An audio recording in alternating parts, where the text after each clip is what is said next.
want to take his mask off and see the life leave his eyes.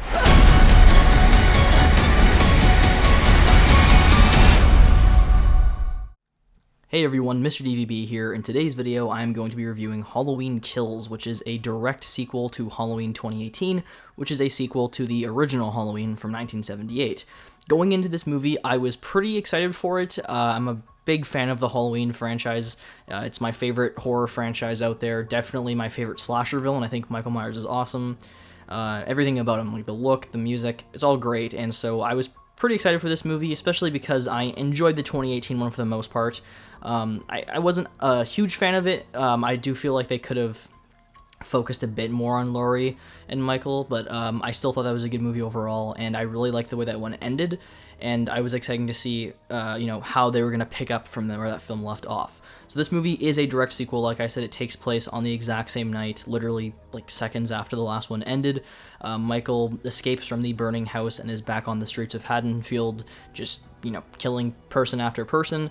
The people of Haddonfield, they come together and form like a mob and basically hunt down Michael. It's like the predator is now the prey, and that was a concept I really liked. And in general, I liked this movie. It's getting pretty mixed reviews right now. I think it has like a 45% or something like that, which is like 30 or so lower than the previous one did, but I actually liked this more than 2018. I think with 2018, that was set in a world where Michael's been in prison for 40 years, so it wasn't like he's already on the loose. So there were still people doing everyday things, and I didn't care for that as much. I didn't really like the teen stuff in that movie. I wanted more of Laurie's trauma and Michael and whatnot.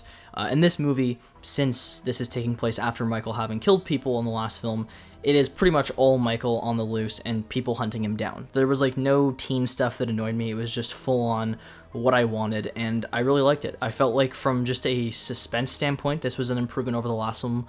That one had a few suspenseful scenes, but I felt like this one overall was better for that, in my opinion. This also has some really, really awesome flashback scenes to 1978. Where those scenes look incredible. They did a phenomenal job just like recreating the look of the original movie. Everything there looked really cool. Like Michael looked spot on. Even Loomis shows up and talks. It didn't sound spot on, but Loomis looked great. So all those things I loved. I thought they just did an awesome job with those flashbacks. The score is once again great. I really like John Carpenter's score for 2018's Halloween. I probably like that one a bit more than this film's, but I do think this is a good score overall.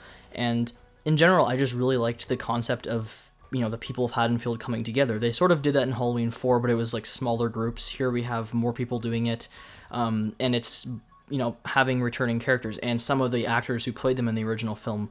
For example, Kyle Richards comes back, and she's playing Lindsay once again, which I thought was really cool. You have Anthony Michael Hall, who is playing Tommy Doyle. He did not play him in the original, but, still cool having that character. The actor who played Chief Brackett, Charles Cyphers, he's back in the role, and it's just stuff like that. It was kind of cool seeing all those people from the original, forming a mob and hunting down Michael. It was just a concept that I really liked, and I thought it was executed quite well.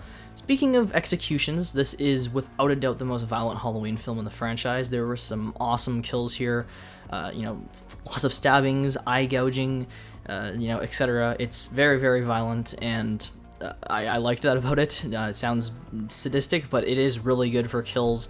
I thought the 2018 movie was really good for them, but this is just even better. Like, there's some really gnarly ones here that were pretty gruesome to see on screen.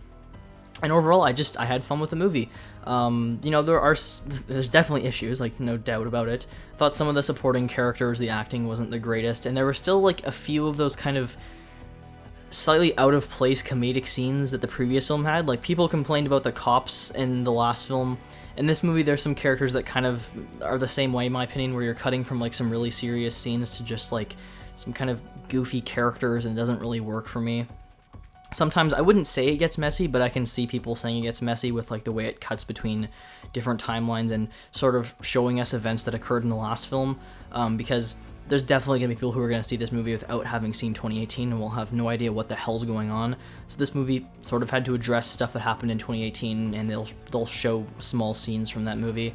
And so things like that were a little bit annoying in my opinion, but it wasn't like a big deal. It didn't really affect the movie that much for me.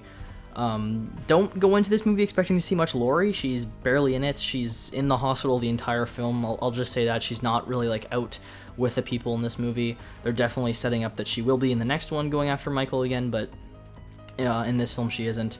But I thought the rest of the cast, like Karen and Allison, they're not in this movie as much as they were in the previous movie, but they're still pretty big roles here. This movie, like I said, it just focuses more on Michael and the people of Haddonfield. This is about the people versus Michael. I think the next film is going to be about Laurie versus Michael, and that's something that I'm very excited for. So all in all, I like this movie. If you like these kind of films, you're probably going to enjoy this one. Obviously, it doesn't have very good reviews, like I said, but a lot of the Halloween films that I like Halloween 2 or etc., those don't have good reviews, and I'm referring to the original Halloween 2, not the Rob Zombie one. Those movies don't have great reviews, but I still enjoy them, and that's exactly how I feel about this movie. I think this is one of the better Halloween sequels.